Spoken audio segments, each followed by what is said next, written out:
बिस्मिल्लाहिर्रहमानिर्रहीम। पाकिस्तान के एक बड़े ज़बरदस्त कॉमेडियन अदाकार थे मुनव्वर ज़रीफ़। एक फ़िल्म के अंदर वो चोरी करते हैं तो गली में लोग उनके पीछे भागना शुरू कर देते हैं और आवाज़ लगाते हैं चोर चोर चोर।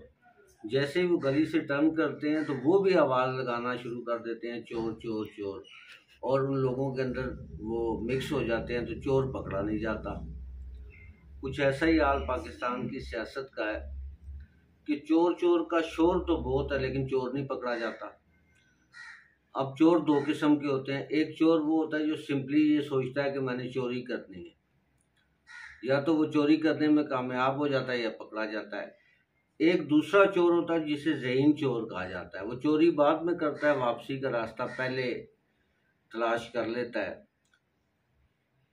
कि चोरी करके उसने सेफली बाहर कैसे निकलना है। वो हमारे पार्लियामेंट्स में बैठे हैं जो कानून के अंदर इतनी पेचीदगियां रखते हैं कि चोरी करने के बाद कानून उनको वापसी का रास्ता दे देता है। आज फॉरेन फंडिंग केस देख लें, और इमरान खान की गवर्नमेंट में 3-3.5 साल वो चोरों को पकड़ने के चक्कर में पैसा तो एक भी रिकवर नहीं हुआ, बल्कि कौम का पैसा उनके केसेस पे इतना ज़्यादा लग गया कि जिसकी कोई इंतहा नहीं है। तो ये एक करप्ट सियासी निज़ाम है जिसके अंदर चोर और डाकू नहीं पकड़े जाते। जब विदन दी पार्टीज डेमोक्रेसी और अकाउंटेबिलिटी नहीं होगी, तो जब वो पार्टी हुकूमत में आएगी तो मुल्क में डेमोक्रेसी और अकाउंटेबिलिटी कैसे आ सकती है।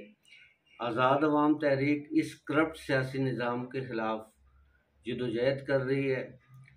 ऐसा निज़ाम जिसमें 90% लोअर मिडल और अपर मिडल तबका जो है वो हर पार्टी और लीडर को बनाता है, लेकिन इस गालिब अक्सरियती तबके का इस मुल्क की इलेक्टेबल पॉलिटिक्स में कोई किरदार नहीं है। जब तक लोअर मिडल और अपर मिडल क्लास पार्लियामेंट में नहीं आती, आपके मसाइल हल नहीं होंगे। और आज़ाद अवाम तहरीक इसी तबके की हक़ हुक्मरानी की जंग लड़ रही है। बहुत शुक्रिया।